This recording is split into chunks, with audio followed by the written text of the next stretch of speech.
Allez, Lou, ça va dormir? Hein? Allez, allez. Tu me racontes une histoire, papa? Bon, est-ce que tu connais l'histoire de Kondratiev? Kondra quoi? C'est un dragon?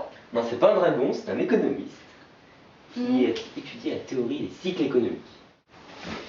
Alors, on va revenir 110 ans en arrière. Quand il y avait des dinosaures? Non, c'était plutôt à l'époque de Mamie. Oula, il y a longtemps alors. Mais je te le fais pas dire. Alors, il y a 110 ans, Nikolaï Kondratiev naissait. C'est un petit peu comme ton petit frère, il y a quelques semaines, est-ce que tu te rappelles? Papa, comment on fait les bébés? Arrête de m'interrompre, on va parler de Kondratiev. C'est une histoire géniale, tu vas voir.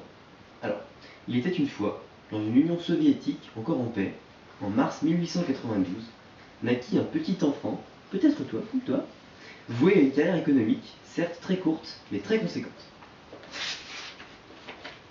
Avant de se lancer dans cette carrière économique, Nikolaï a eu une vie mouvementée, que l'on pourrait qualifier de révolutionnaire. C'est quoi un révolutionnaire?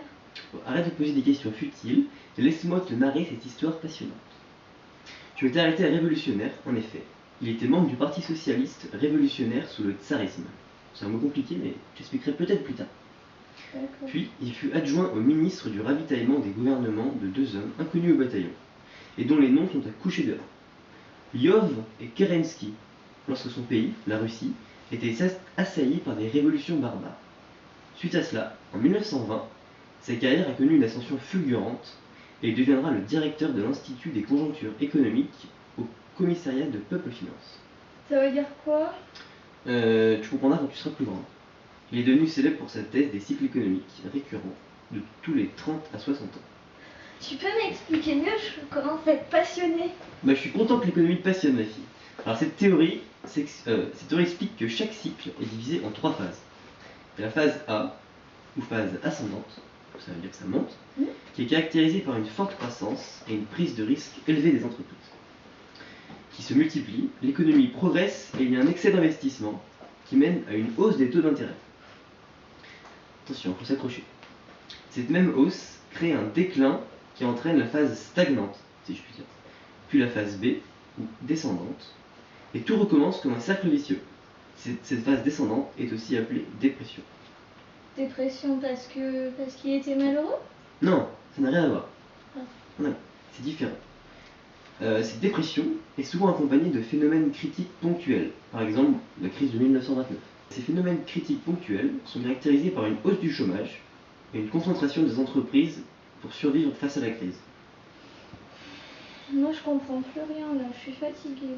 Mais si, concentre-toi un petit peu, c'est facile. Pour chacun des cycles, il identifie 3 phases. La période d'expansion, qui dure 20 ans, qu'on appelle la phase A. Le plateau ou récession primaire, qui dure 10 ans. Et la période de dépression, qui dure 20 ans, qu'on appelle aussi la phase B.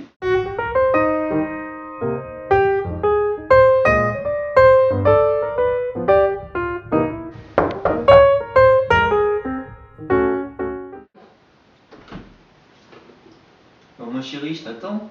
Oui, je sais, mais j'ai raconté l'histoire de Kondratiev à Loulou. Ah, d'accord, tu veux que je prenne la relève? Bah écoute, oui, vas-y. Je te laisse continuer. Bonne nuit, Loulou. Bonne nuit. Ah. Je te lis la suite, Loulou? Oui. Alors, on était où? On était là. Alors, dans ses travaux, il reconnaît donc 3 cycles longs. Le premier cycle dure de 1790 à 1849. La phase A dure jusqu'en 1814 et la phase B de 1814 à 1849. Cette phase B a été poussée par l'industrie du textile.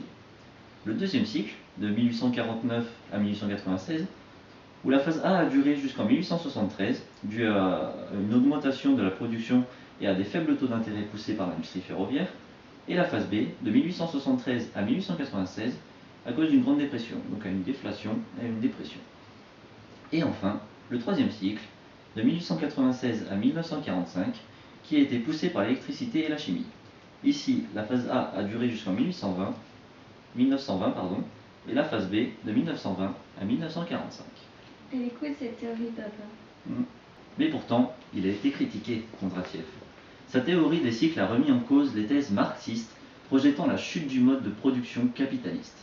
De plus, elle est considérée comme simpliste et plutôt emphatique, donc tout le monde n'était pas d'accord avec lui. Il a aussi été critiqué par un autre économiste qui s'appelait Schumpeter. Il a un nom marrant, hein, Oui. avec sa théorie de destruction créatrice. Il pensait, lui, que les innovations arrivent par vagues et dopent l'activité économique. Il ne croyait donc pas à la théorie des cycles, mais plutôt au fait qu'il y a plutôt une simple alternance entre développement et contraction de l'économie. Mais tu sais, on ne sait pas vraiment si cette théorie permet de prédire l'avenir économique ou non. On pourrait aller voir un jour Kondratiev. Il est mort, fusillé au goulag où il avait été déporté à la fin d'un procès initié par Staline. Il est mort? Oui, un peu comme mamie cet après-midi. Mamie est morte? Oui, et maintenant, au dodo. Mais papa... Pas de caprice, hein.